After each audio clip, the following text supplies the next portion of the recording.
All right. This is another edition, or I guess another episode of the Topwater Podcast. My name is Justin Ellis. I am the host of this podcast. And today is an episode that I've been kind of waiting to do for a while. And the reason why I've been kind of waiting to do it for a while is because I've wanted to do a little bit of a review on my kayak that I bought last year. And I bought it with my taxes.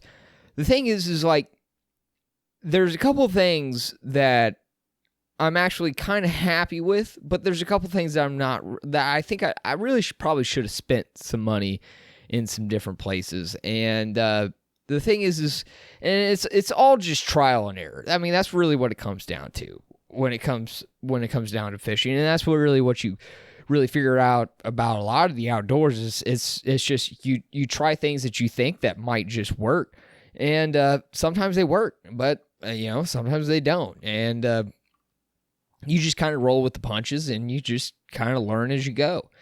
But you also utilize the experience that you get from other fishermen and other outdoorsmen in order to further your experience into the outdoors. So when it came down to buying this kayak, I was actually really excited to buy a kayak because I was a bank fisherman for a pretty long time, and sometimes it can be really frustrating as a bank fisherman. I mean, in reality, there's a lot of the times to where you'll go out and you'll just,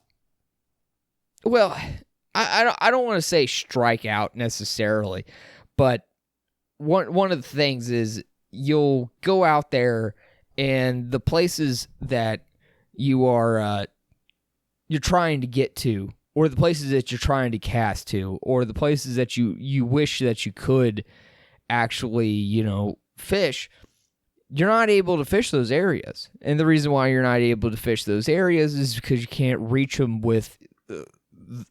by casting to them, or there's some sort of obstacle in the way as far as like trees or bushes or something just along that sort of path. And also when you're fishing on the bank, me personally, I lost a lot of lures, and I actually stopped buying certain types of lures just because of that. Like, I stopped buying any lures that had treble hooks. I wouldn't buy anything that wasn't weedless. So any sort of spoons, I wasn't doing that. Yeah, especially vertical jigging spoons. Like, I would not be using a vertical jigging spoon off the bank. I mean, that's a complete no. Unless you're ice fishing. If you're ice fishing, well, then you can actually get above them and then jig your rod and actually be able to catch some fish.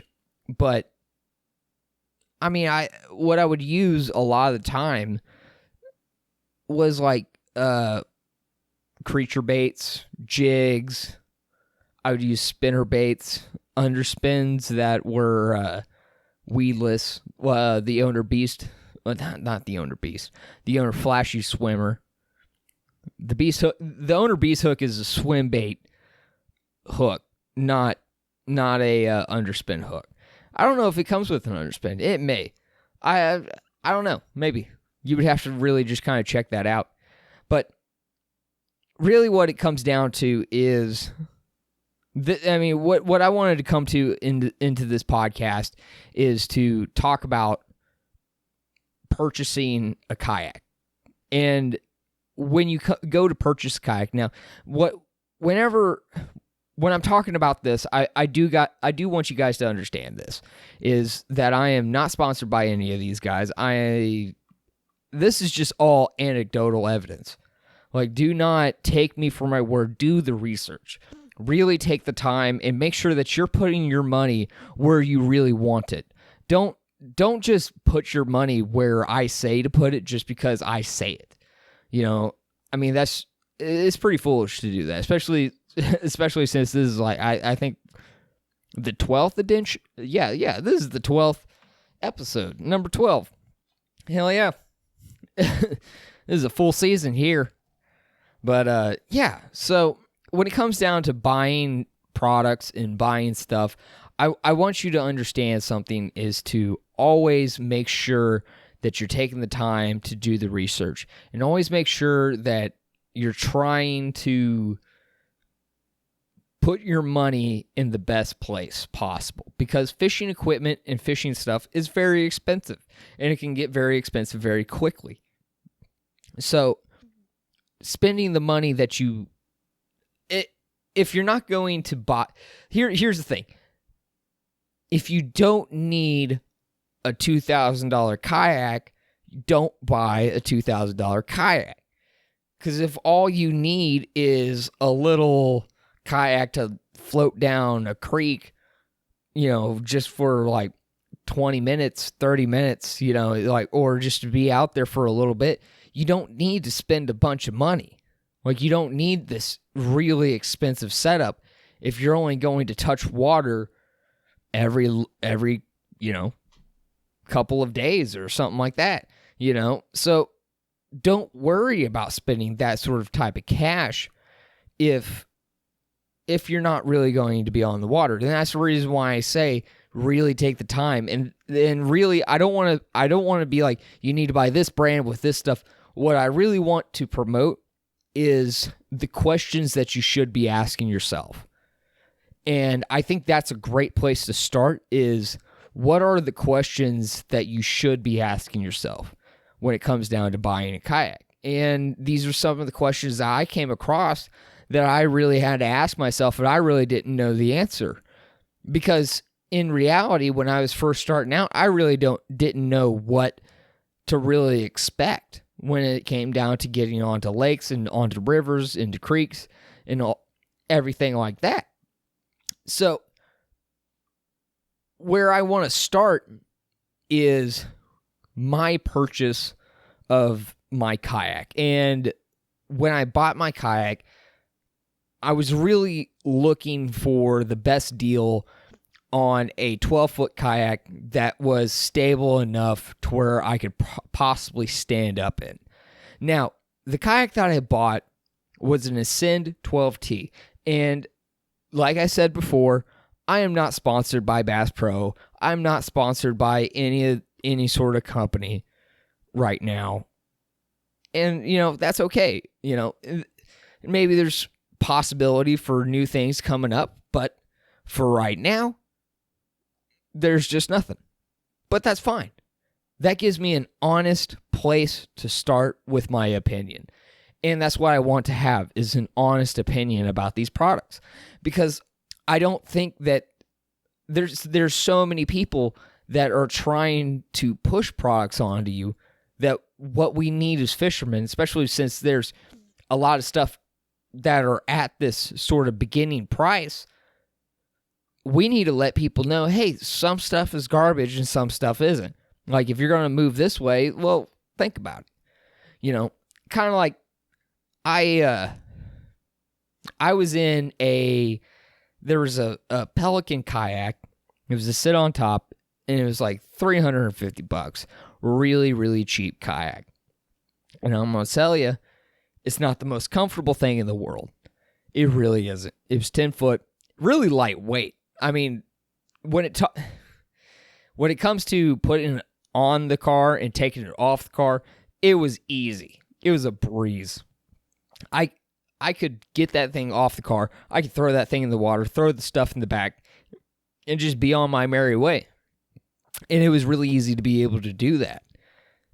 But the sacrifice was, it didn't track.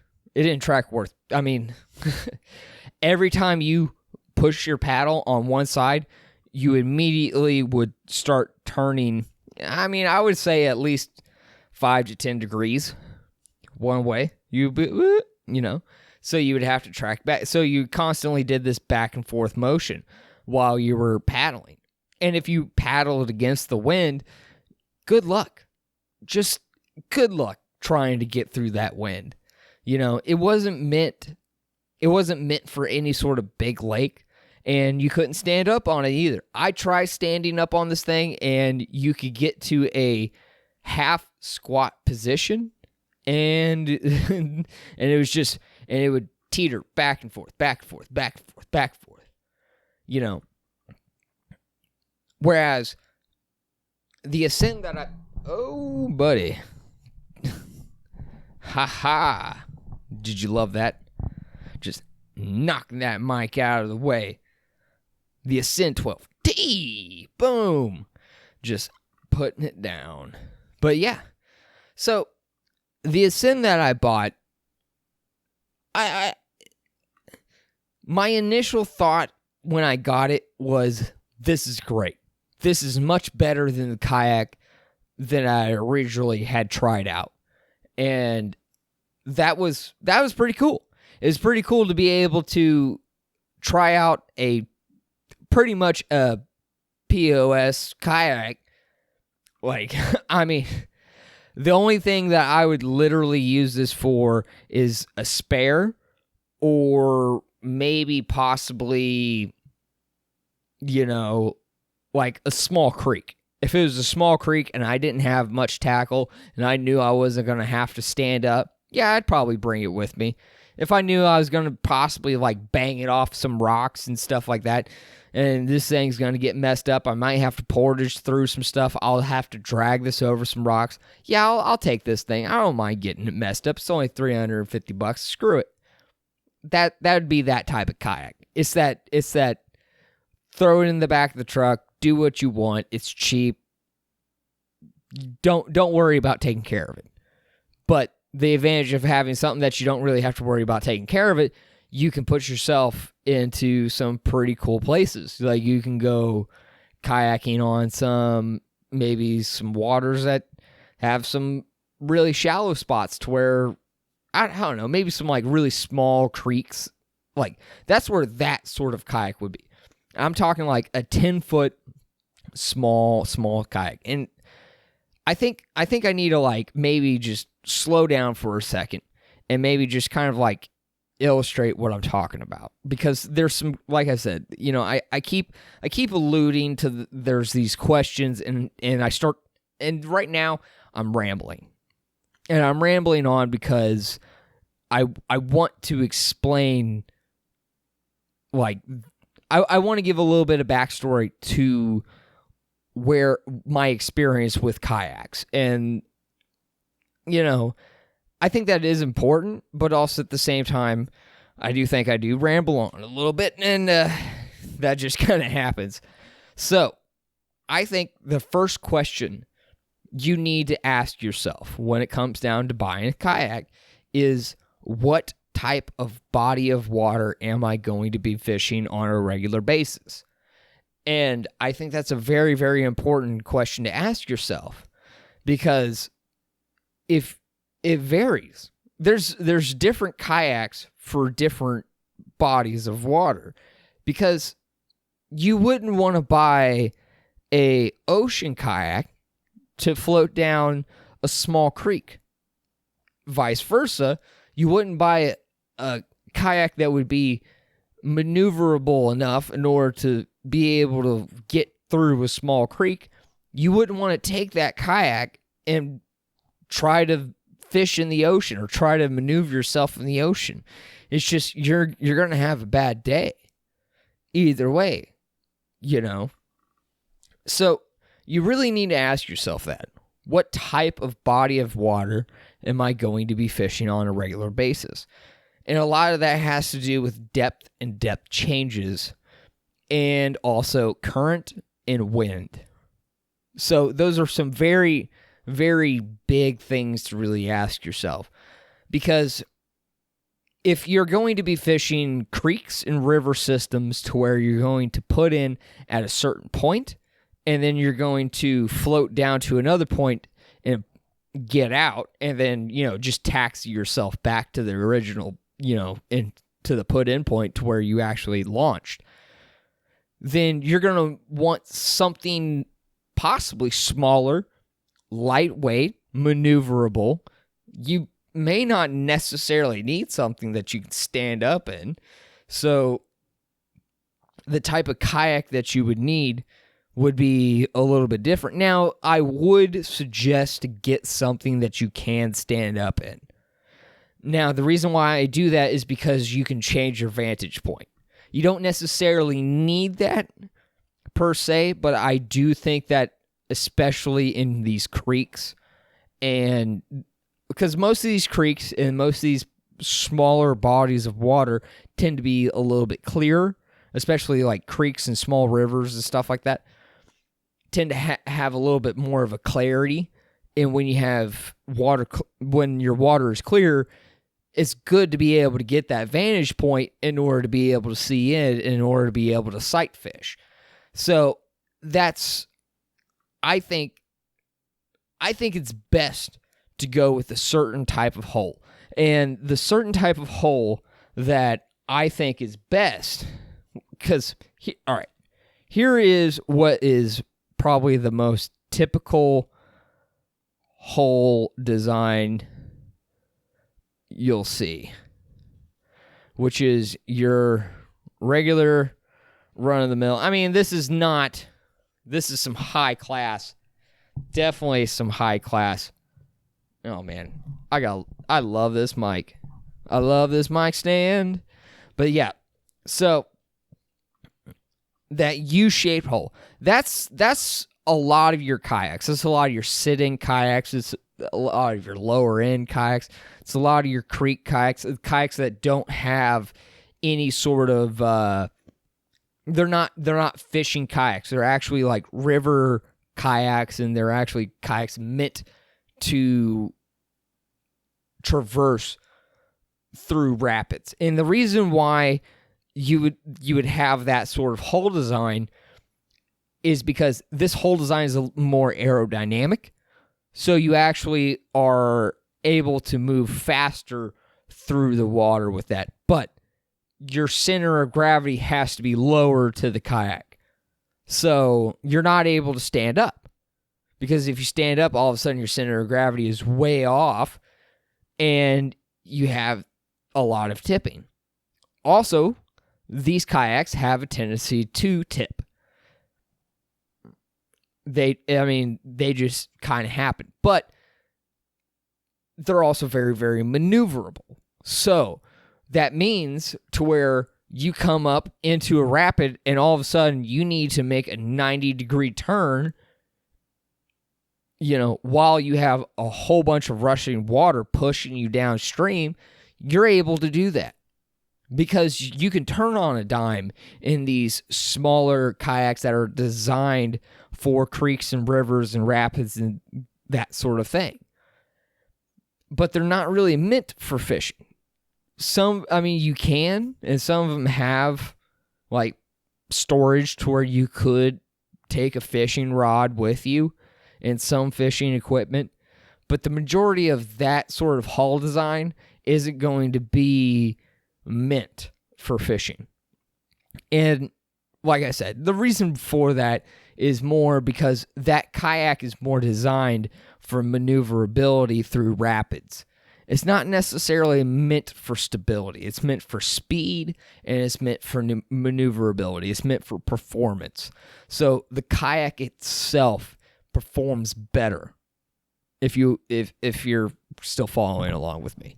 So the next hull design is a W, or I think they call it the church steeple. But essentially what it is you have one sort of pontoon, and then you have sort of the middle, and then you have the other pontoon. And it kind of looks like that. Now, this design here, is what the majority of your fishing kayaks. The majority of the fishing kayaks are going to be this design. And the reason why is because those pontoons on the outside, I'm going to just kind of move myself over here. The pontoons on the outside actually act as sort of that's your stabilization. That's going to keep you stable. So it's going to, I'm not really up to the physics on it. So, but essentially, because of these sort of pontoons, it actually makes it to where your center of gravity can be higher. You don't tip as easily. But the thing is because of that extra stability into the kayak, you actually end up with less maneuverability. So, and also you end up with less speed because it's not as aerodynamic going through the water. So when you need to speed up, it's harder to speed up. It's harder to stay at a higher rate of speed. But when you're fishing, it's more stable. When you're dealing with turbulent water, it's easier to keep yourself on top of your kayak because the pontoons are separated and the area to where you're trying to balance from is more of a flatter surface. It's wider. Because generally, the other design of kayaks are usually a little bit thinner too. That's another thing. And here's another thing to realize is the wider the kayak, the more stable it's going to be. The longer the kayak, the faster it's going to be. The shorter the kayak, the more maneuverable it's going to be. So that's really key when it comes down to like understanding hull designs of these kayaks. Now, like I said, make sure you do the research on these. Make sure actually the best thing to do would be if you're thinking about buying a kayak, go to a kayak dealer, go to a shop that actually sells kayaks and see if they don't have a demo day. A demo day is perfect. Find a kayak that you like to paddle because they're different. Different brands feel different when you're paddling them. So, just don't go and buy the first kayak that you have out there. If you have the time and you have the money, go ahead and just, actually, matter of fact, go ahead and just take the time to go try kayaks. I mean, that's the best thing you could do. Now, that's something I wish I would have done because right now I'm sitting at this point to where I have a kayak, but I kind of need a different one because the places that I want to fish aren't necessarily the bodies of water that I should really like. I have to really rethink my approach of how I'm fishing with my kayak. I can't fish the same way with my kayak that I want to. So what it comes down to is I think that I need to make a change with my kayak. So there's different types of kayaks. So we've covered the kind of the U-shaped traditional kayak body and that W-shaped style that's a little bit wider. Oh, here's another thing is your traditional this one here, your traditional kayak, that one's probably going to be lighter. This one over here is going to be heavier. And that's very important because you really don't think about it whenever you're picking one up at Bass Pro. You're nice and fresh. Oh, here we go. I got some coffee in me. Got a spring in my step. I'm at Bass Pro. Boop. Oh, doesn't feel that heavy. Well, that's cool. Well, once you do an 8-hour day on the water, see how light that kayak is. It's going to be difficult getting back. It's going to be that much more difficult getting it up onto your car, onto your vehicle, onto a trailer, onto whatever.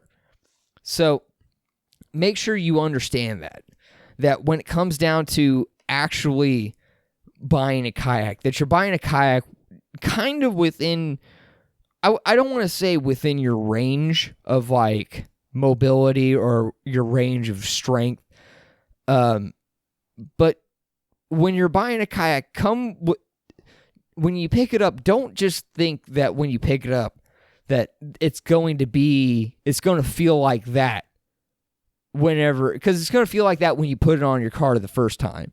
But when you go to put the kayak on your car the second time, when you're done, or when it's cold, or when it's windy, try putting a kayak on a car when it's windy and you got a crosswind and it's trying to blow it off your rack, and you're dog tired from fighting the wind all day, So think about that. If you have injuries, so like if you have shoulder injuries, if you have a back injury, maybe not, kayak may not necessarily be the best idea. You may think, oh, it's a great way to get in shape. Yeah, but you're also going to have to carry this thing. It's heavy. Are you in shape to be able to carry it? These are questions you should ask yourself. What type of kayak do I need? What type of fishing am I going to be doing? These are all important questions. And the thing is the reason why I want to promote you guys to ask these questions is because I don't want you guys to buy the wrong thing. I don't want to suggest a type of kayak, but what I want to suggest is to you to ask questions. And the more questions you ask, the more likely you are to find the kayak that is best suited for you. So back to the question of what type of body of water am I going to be fishing? So we covered the small creek, which you could use the traditional kayak for. You could actually use a sit-in kayak, especially if you have rougher waters to where you might just be spearing through rapids. You might want something like a sit-in kayak that keeps you that has a nice solid seal. They're also a lot lighter. When you're talking about smaller lakes or medium-sized lakes to where you don't really necessarily have to fight the wind constantly, or when I say fight the wind, you're not having to deal, there's wind breaks into the lake. So you're not just getting hit with a straight shot of wind. So these smaller lakes, the paddle, especially your shallow lakes, anything that's honestly anything that to where you're having to fish anything that's 3 foot or less, if you have a lake that the majority of it is 3 foot and less, when I say the majority of it, 70%,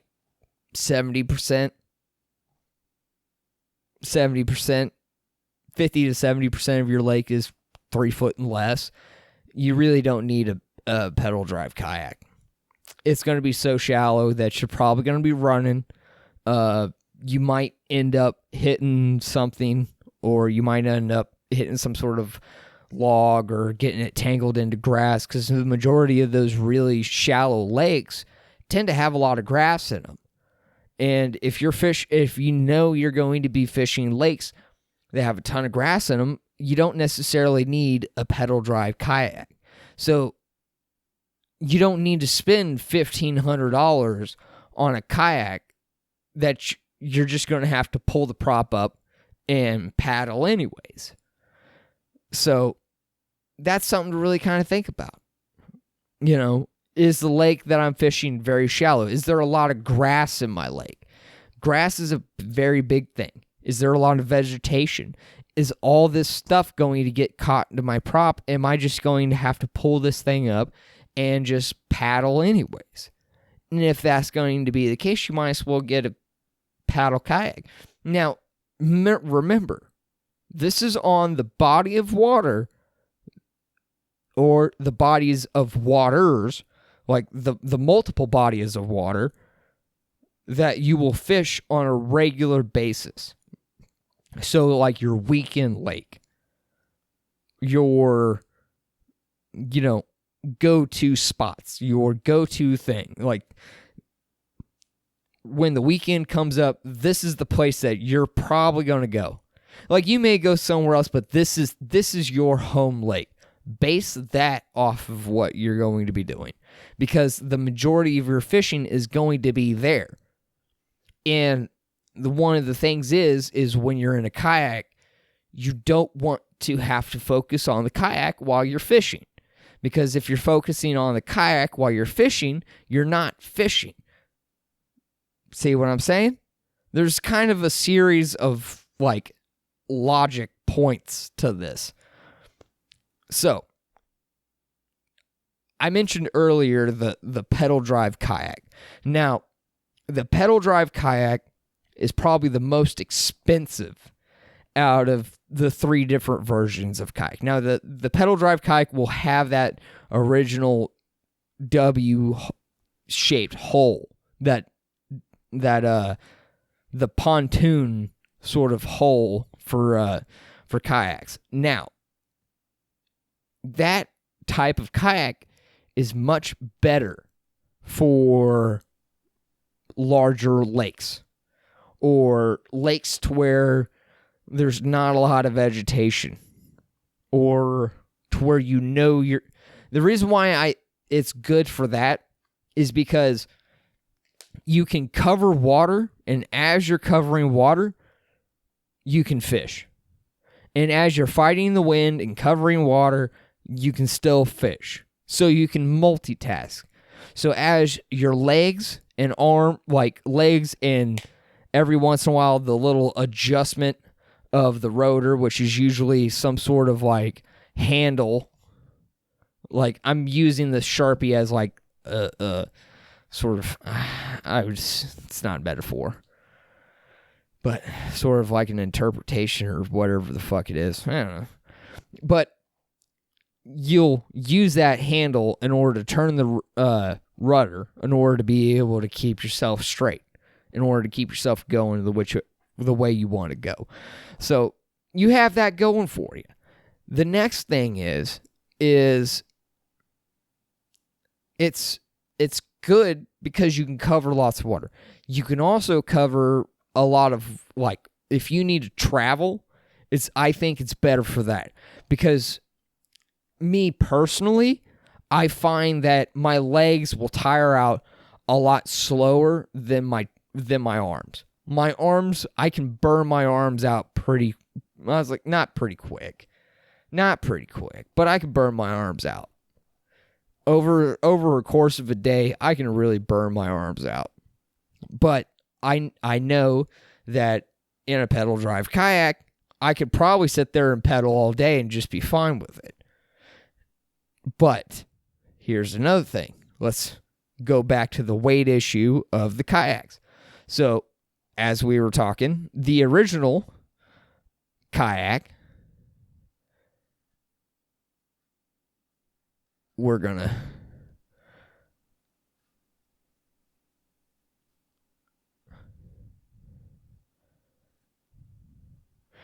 making a little diagram. I know it's the the most sophisticated thing you guys have ever seen.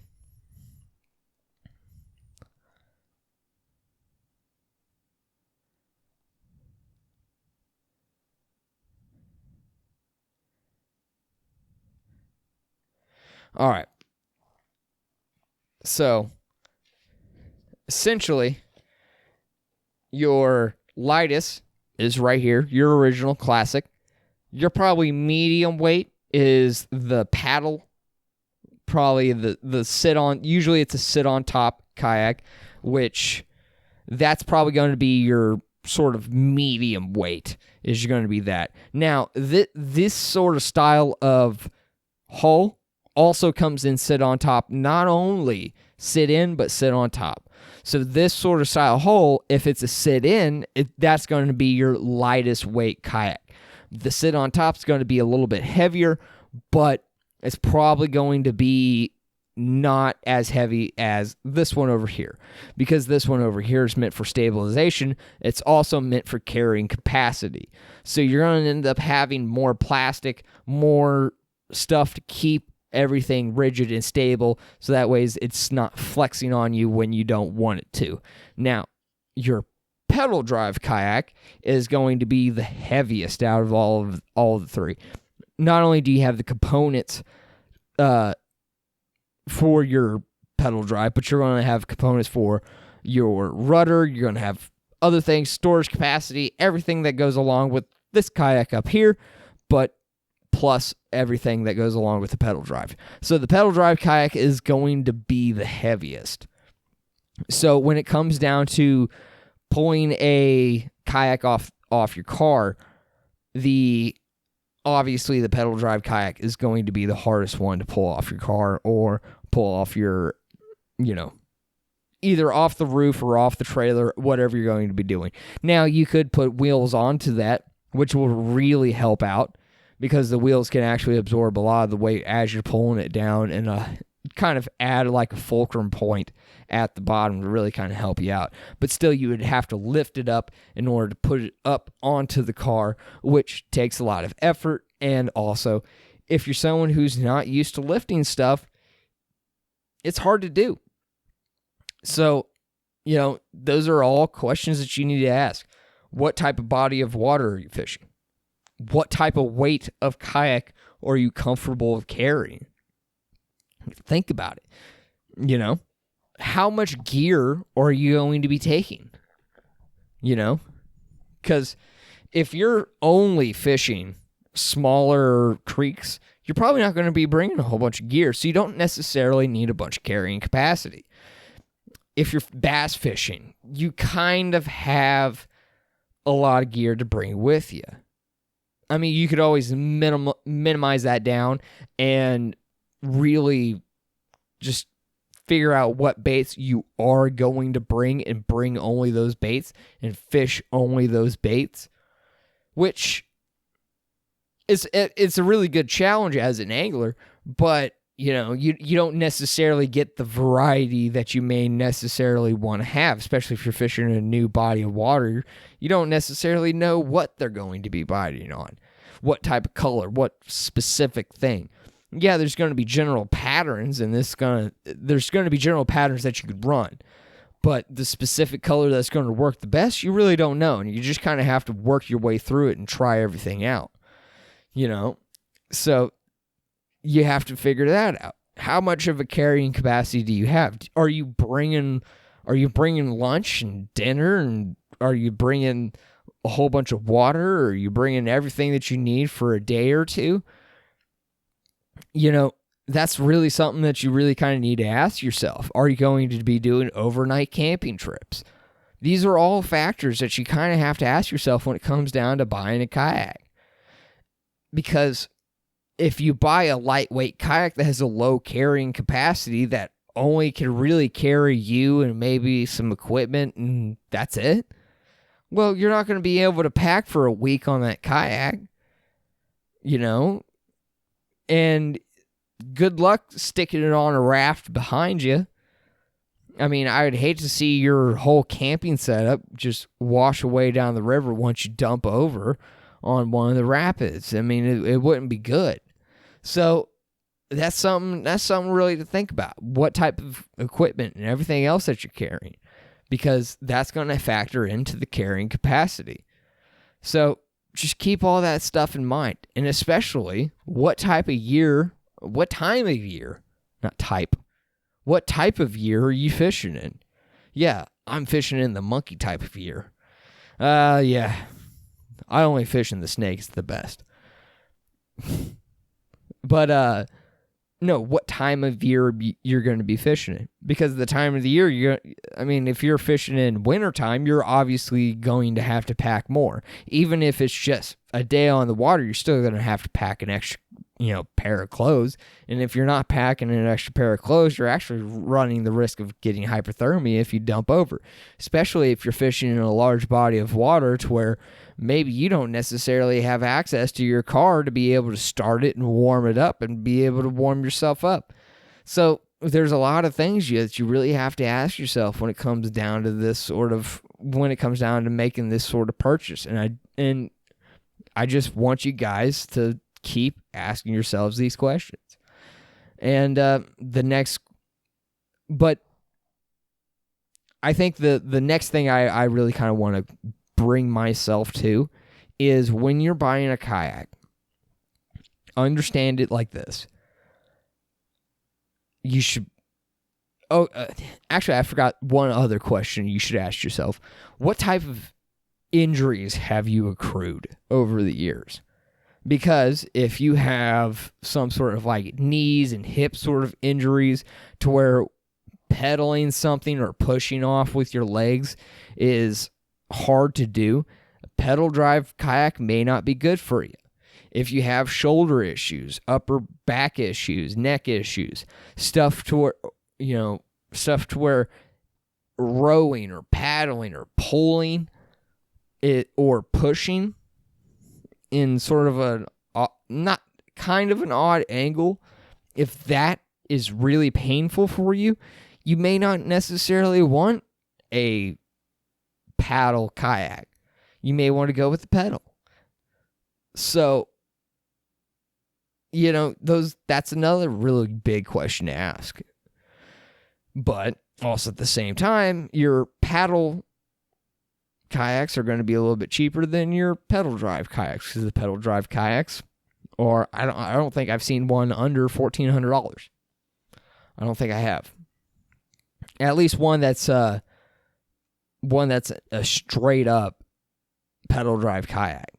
I think I've seen one for cheaper, but what it is, it's a paddle kayak that has a spot to where you can buy the pedal drive, but it is cheaper than a pedal drive kayak.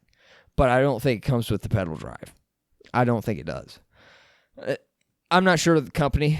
Even if it did, I wouldn't really want to name it, because I have never used their kayaks. And if I really haven't ever used your product, I'm probably not going to talk about it, because I don't have the experience with it. So, these are the products.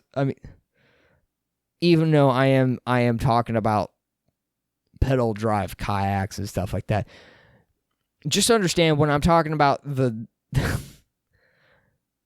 I may not have too much experience in a pedal drive kayak, but I have enough experience on a regular kayak to understand the difference between the three different hulls. Well, the two different hulls and the three different designs.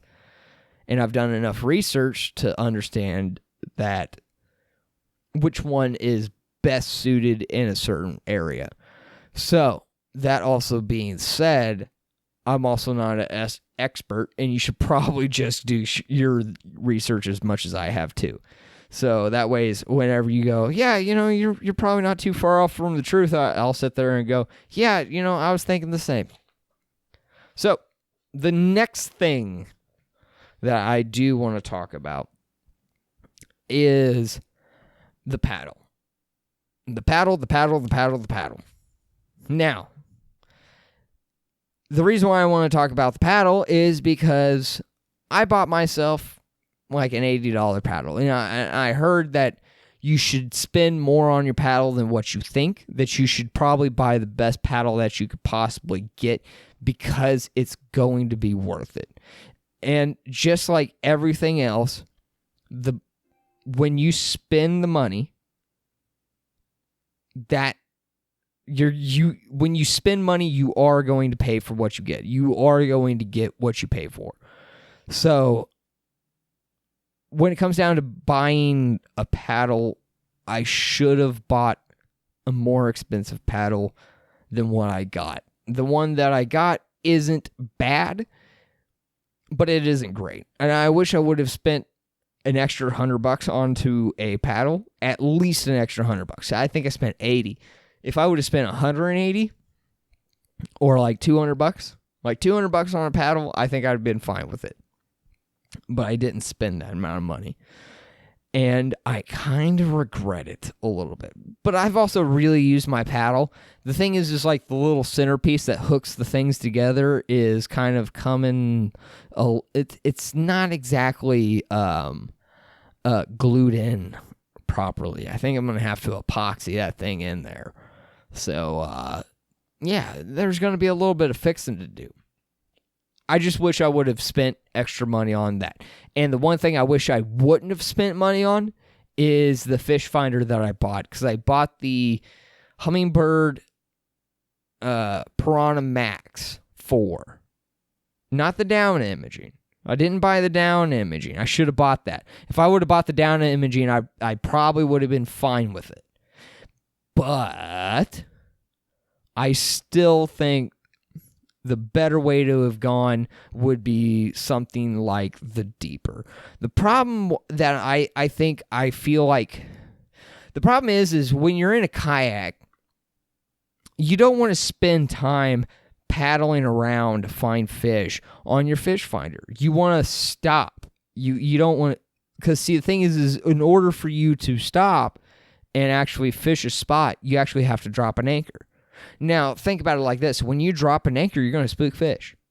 So if you spook fish, the way that they're going to come back is if you just sit there for 10, 15 minutes. Well, if you're sitting in a spot for 10, 15 minutes, you're not roaming around graphing looking at different spots. So there's kind of almost a catch-22 to it. So what do? Do you roam around looking for spots and then set up? Or do you set up at a spot that you think is good and then use something like, and this is an example, the Deeper, which is a sonar device that you attach to a rod and reel and you cast it out. And it's hooked up by Bluetooth to your phone. And it displays the image, the sonar image, and I think they might have it down imaging. I'm not sure, but they might. But it allows you to be able to do that and hook to your phone and be able to just reel in, and as you're reeling slowly, you can see whether or not there's fish under, like, on the way there. Or you can see where the school, so you can see where the drop-off is. So you have these specific lines of sonar that you can sit there and watch where you're actually bringing it up. So it's kind of like this. So I'm going to draw a shoreline.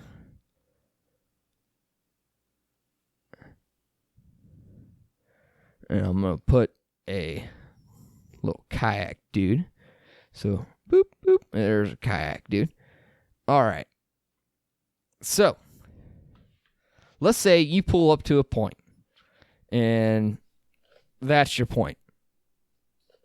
So, with the sonar attached to your kayak, you would literally have to move, if you want to survey, essentially, to see where the transitions were, where everything is, where schools are, where everything's hanging out, see if there's brush piles or anything like that. You would have to, let's say, oh, that's a bad place to start. We're gonna put an X on that one. We're actually gonna put the kayak dude over here.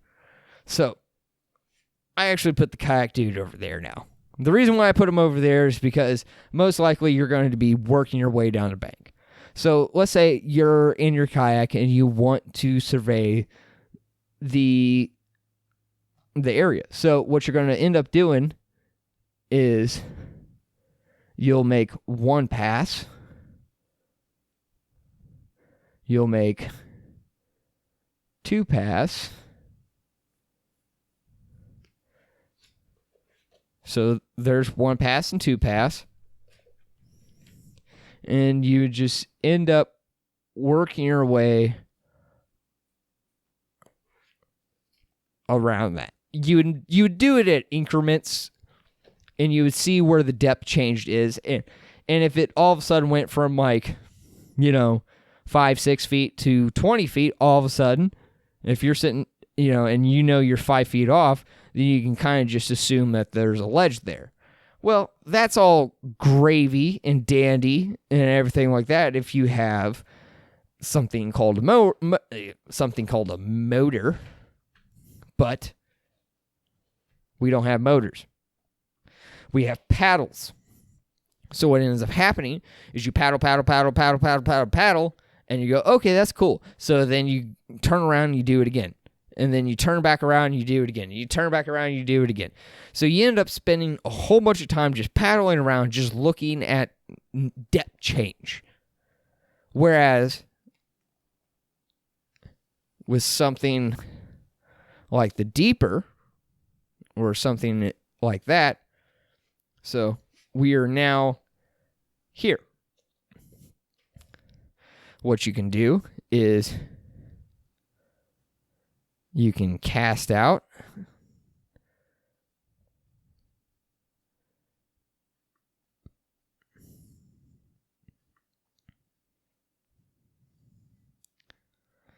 I know. High technology. The best technology in the world. But see, this is the difference. Is the other one you had paths. So the other way to survey the water with a depth finder is actually to drive the boat or to move or to paddle your kayak around the lake and around the point to actually see it, and you would actually have to commit it to memory or have some sort of recording device onto your like a waypoint sort of thing onto your system. Or like this, you can actually set up shop, you can stop, you can anchor down, and while you're anchored, you can sit there and fan cast. And while you're sitting there fan casting, you can actually survey the lake or the portion of water a lot quicker and a lot faster, in my opinion, because you're not having to paddle all the way around. And also, you're not estimating on where everything's going to be. So, as you're sitting there casting out and you go, oh, and you run your sonar device over a spot that looks good, maybe you see something there like a big rock or something that kind of stands out, then you can actually leave that sonar device out there on the water as a waypoint, as long as it's not too windy. If it's really windy, it's gonna push it off, of course. Or if there's a lot of current, it's gonna move it around. But you can use it as kind of a buoy. But also at the same time, it seems like that is a lot more efficient when it comes down to being able to sonar and graph the water. So I think there's two different ways to go about it. You can either buy an expensive unit for your kayak, which is, if you're willing to spend the money, it's worth it. If you're willing to drop a couple grand on a unit, it's going to be worth it, because when you drop a couple grand on a unit, those units are meant for, they're good. They're good. They're worth the money.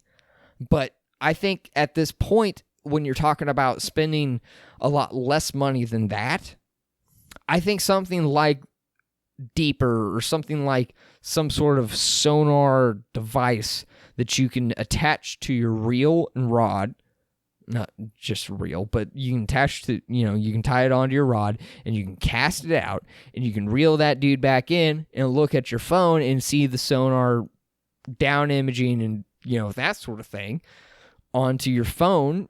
I think that's a better way to go, because it allows you to be stationary and to cast to the points. And you can make it as fine as you want it, or you can make it as gapped as you want it. So if you're really wanting to cover water, you're not really looking to take your time, you can just boom, boom, boom, boom, and hit the main points and to see if there's anything there. Okay, there's nothing there, let's go. I'm looking for depth changes. Oh, this is a new area. I don't know, is this going to be good? You just pull that dude out, just cast out, reel that dude back in. You can see what's going on underneath you. And I think myself, I would have rather gone with something like that than what I had. Now, I have caught fish off of the Piranha Max 4. It's not saying that I haven't actually utilized it and used it and caught fish. I have.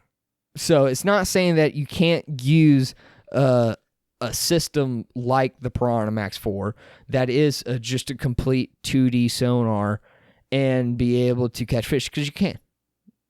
Because I've caught fish. It's really cool. It's fun. But yeah. So I mean, those are kind of the couple of the things that I really wanted to talk to you about. And it's just, by all means, please, guys, please ask yourself uncomfortable questions when it comes down to buying a kayak. Ask yourself the questions that you may not necessarily think of. And it's kind of hard to think of those questions. So you really have to stretch your mind. You really have to because this is not just a simple little purchase. Some people, I mean, for me, it definitely wasn't. Dropping because this is what you have to understand about buying a kayak, is because if you drop $600 onto a kayak itself, you didn't buy enough in order to go fishing. There's much more to it. When I bought a $600 kayak, I ended up spending $1,000 just so that ways I can go fishing. Just so that ways I had everything that I needed, like rod holders, life jacket, a paddle, everything that I needed, all the little mounts and stuff, because all that stuff ends up being sold separately. The anchor trolley, an anchor, the rope that attaches to the anchor, the clip that attaches to the rope that attaches to the anchor wizard. It just goes on and on and on. And then the batteries, the battery case, and just everything. Everything costs money when it comes down to buying a kayak. And it's going to be more than what you think. So when you walk in and you buy a $250 kayak, you're not buying a $250 kayak, you're buying a $500 whole set. And that's what you're buying. You don't want it, then that's what it comes with. That's what it comes down to, is that you will be spending more money than just the price of the kayak. And I want you guys to understand that. And I want you guys to make sure that you understand that when you put your money into it, that you're buying something that you actually want and that you're actually going to use. I don't want you guys to sit into a kayak and then paddle out and go, this isn't for me. So please go to your local kayak shop. Find a kayak place and find a demo day. Look up demo days. Find a buddy that has a kayak. There's plenty of us out there that I'm pretty sure you can get to know somebody. Or I'm pretty sure you can know somebody. I'm pretty sure. It seems like everybody has a kayak now. It seems like everybody has a kayak. There's somebody that you probably know that has a kayak that you can probably borrow it for just a second. Just a quick second during the summer, just to see how it feels. See if you like it. And if you like it, hey, get one yourself. If not, yeah, get a boat. Fish off the bank. Do some wading. Get some waders. Do some fly fishing. Do some noodling. There you go. Maybe you don't like a rod and reel. Stick your hand in a hole. Let it get bit. Yeah. Well, but this has been real fun, and just kind of recap the couple of weekends. I know I kind of went on a little bit of a tangent or a little bit of a rant, because I want you guys to make sure that you guys are asking yourself the right questions about your kayak, or at least to ask yourself questions about your kayak. It doesn't necessarily need to be the right ones. It just has to be questions. Just ask yourself some shit and just really be honest with yourself and figure that stuff out, because you don't want to drop $1,000 on something and then figure out that you just absolutely hate it. And then that's not what you want. That's not what I want. So these past couple weekends, it was really kind of nice, because whenever I got out to Stockton Lake, I went out to Stockton Lake, not this past weekend, but the weekend before that, and I went up the creek, and I actually did a little bit of white bass fishing, which was pretty cool, but it was just nothing but buck bass.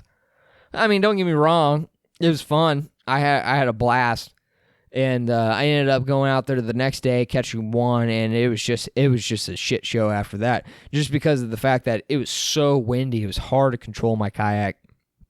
And that's another thing about Stockton. Like, when it gets windy, it gets bad, and it gets bad quick, and it gets hard to handle. So I ended up getting off the water pretty quick on Sunday.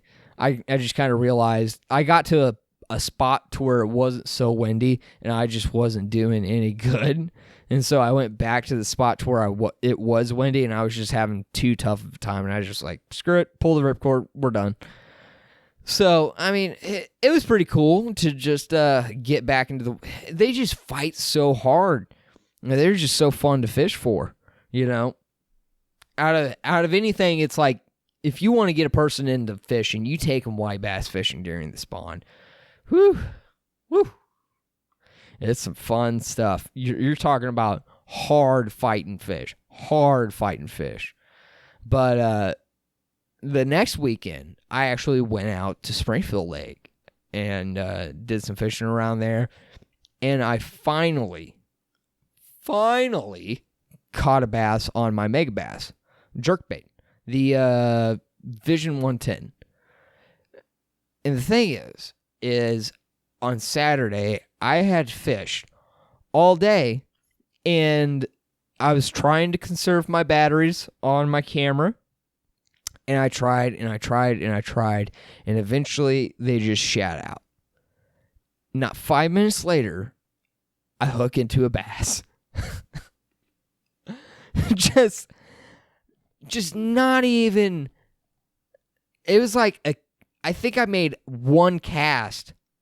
No, I made a cast, and I was working the bait back, and I hear, because I had it on the headset one, the head mount for my cameras, and I was working the bait back, and I hear the little doo-doo-doo, whatever fucking sound it makes, and I knew it was off. I knew it was done.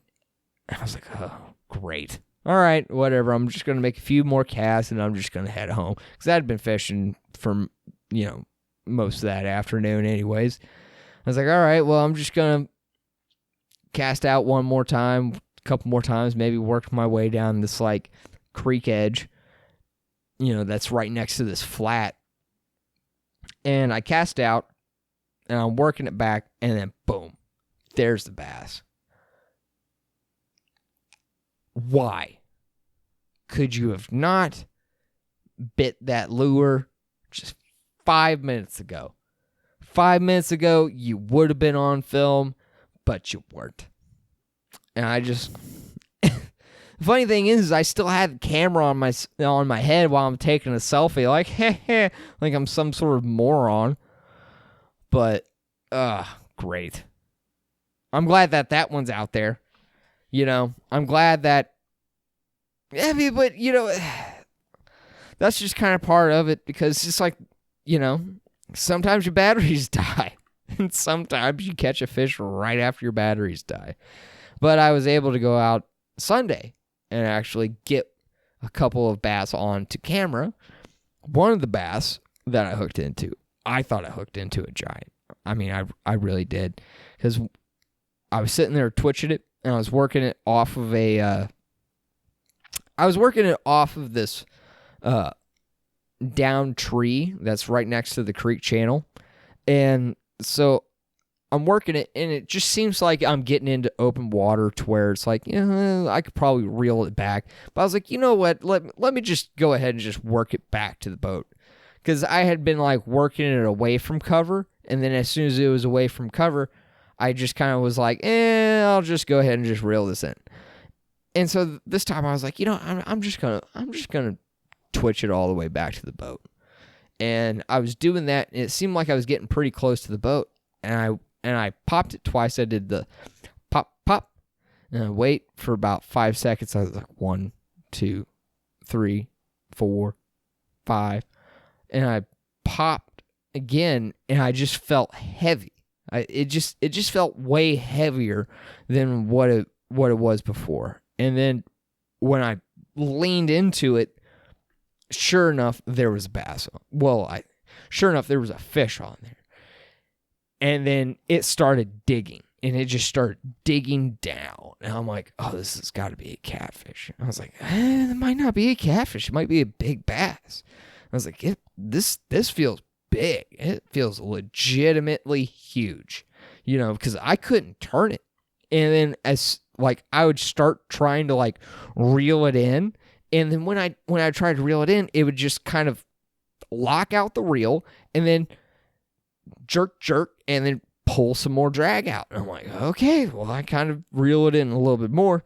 And I finally did reel it in. And what it was it was about a 2-pound bass. And I have foul hooked it because it came up and swiped at it and caught the hooks on the bottom. So it must have came up and turned. And it just didn't turn quick enough. And it just caught those hooks. And when it did, those hooks buried in, and it buried in on the bottom side. So it wasn't actually ever really hooked into the head. So I wasn't really able to turn the fish. And it's just so amazing to see that the hook placement itself is so critical when it comes down to fighting the fish.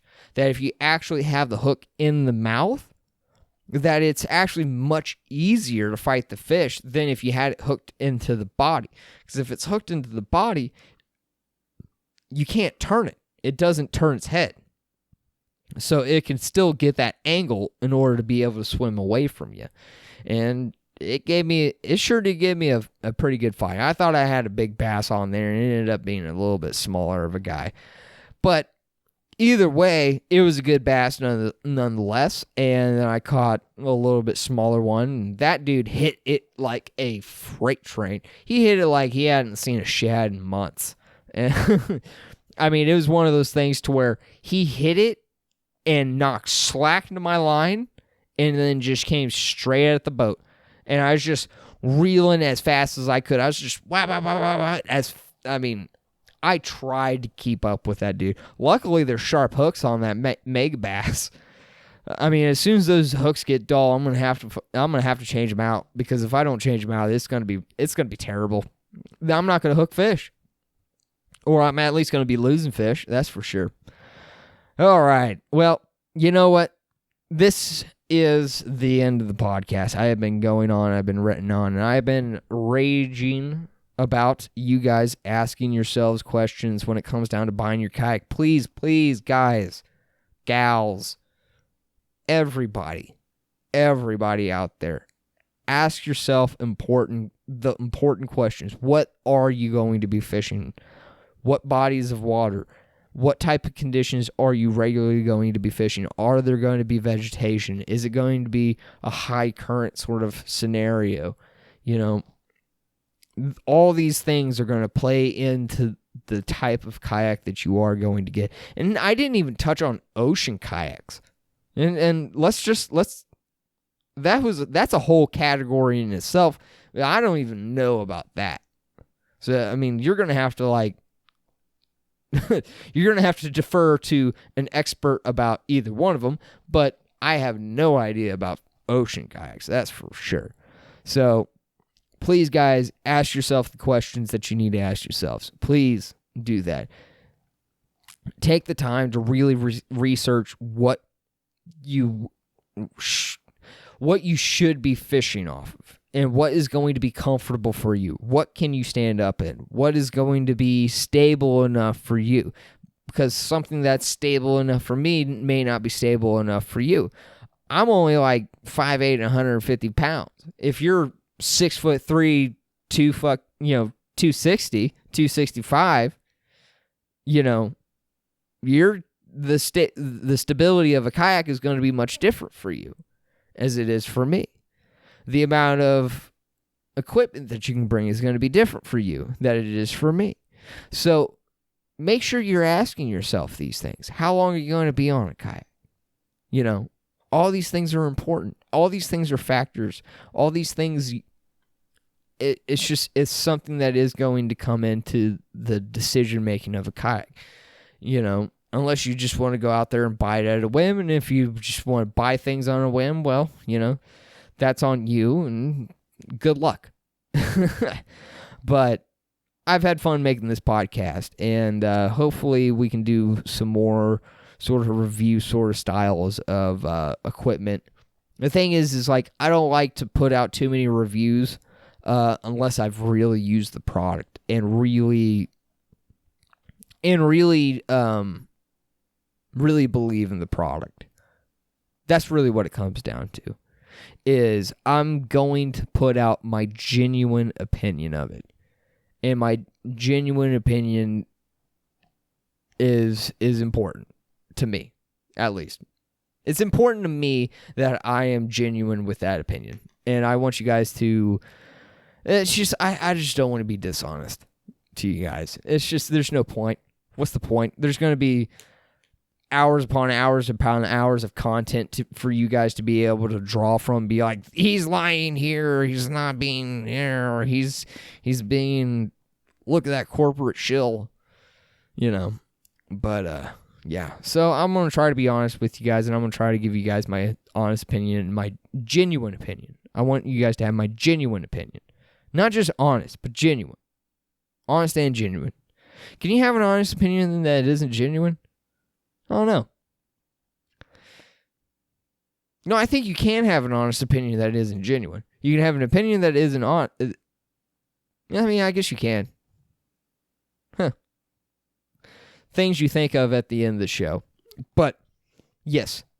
Please, guys, take the time, do the research, go to a dealer, talk to them, talk to experts, talk to people in the community, reach out to people who do have kayaks, try them out, figure out what you need, figure out your comfort level, figure out what's going to be comfortable for you to be able to maneuver around in the water the best.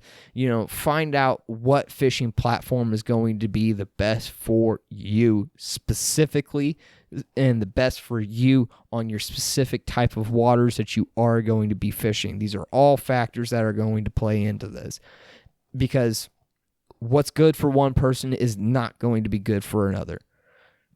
It's just, that's how it works. You have to take it on a case-by-case basis, and you have to figure it out. What is going to be good for you, and what is going to work for you.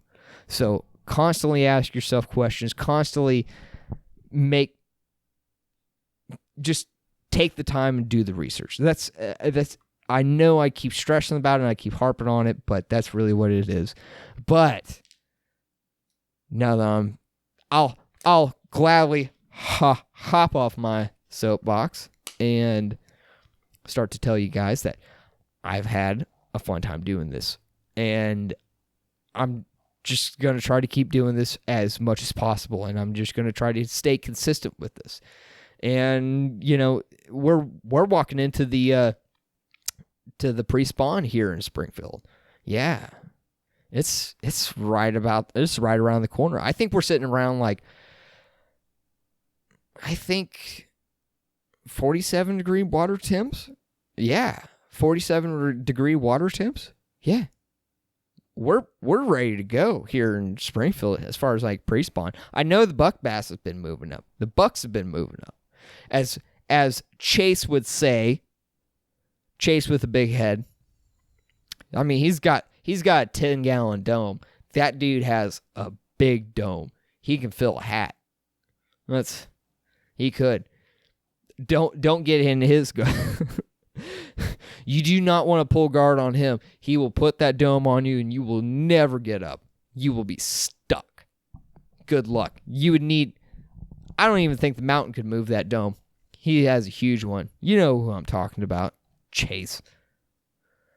But, I mean, I was even talking to him, and we both kind of agreed that buck bass are moving up. And it's also good to get information from other fishermen too. So shout out to Chase. I don't know what your handle is on Instagram or whatever, but anybody who knows who you are, because you know who you are, and just you tell people. Why do I have to tell people about your shit?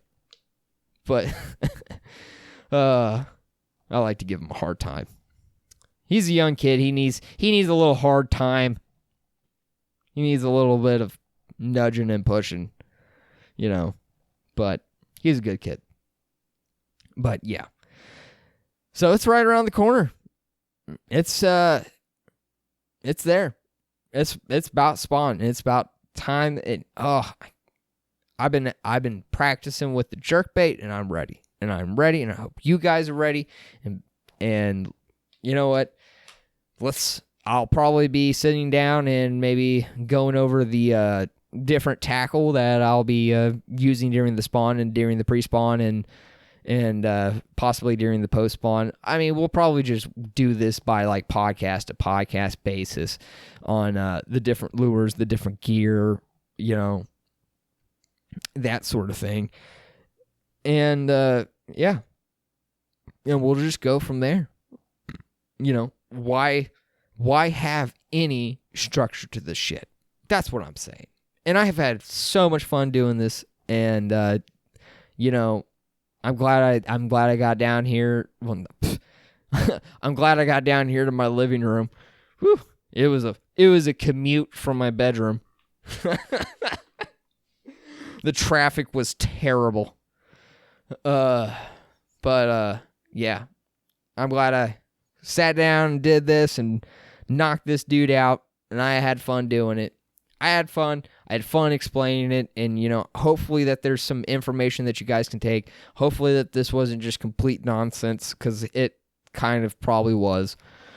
So hopefully there's some sort of little nugget of information that you can take away from this, or there's something that you can get from it. But hopefully you guys will be inspired to get out there into the outdoors and to start fishing yourselves. And even if it's just fishing off the bank, even if it's just doing that, even if it's like going catfishing or pan fishing or crappie fishing, any sort of type of fishing, even if it's not fishing, maybe it's hunting, maybe it's hiking or bird watching or anything. Get into the outdoors, enjoy the public land, and get out there and enjoy the wonders of the wild it's there for us. I mean, I don't want to say it's there for us, but it's there.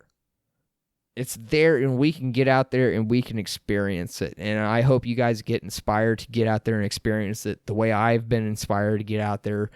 And I hope you guys enjoy it, and I hope you guys enjoyed this. Like this, subscribe to this, leave a comment down below. My Instagram handle is Justin_TDP fishing. You can follow me on Instagram. I post stuff sometimes. I also post stuff about my other podcast that I do with my buddy. We sit there and we co-host a podcast called the Scuttlebutt Tavern. Go and check that out. We're going to be having a new episode coming out with that, and we'll be putting a new episode out every other week on this podcast, and we'll be doing one every other week on the other podcast, alternating weeks. So I'll have 1 week to where it's going to be the Topwater Podcast. We're going to be talking about fishing gear, fishing lures, fishing strategies, outdoor stuff.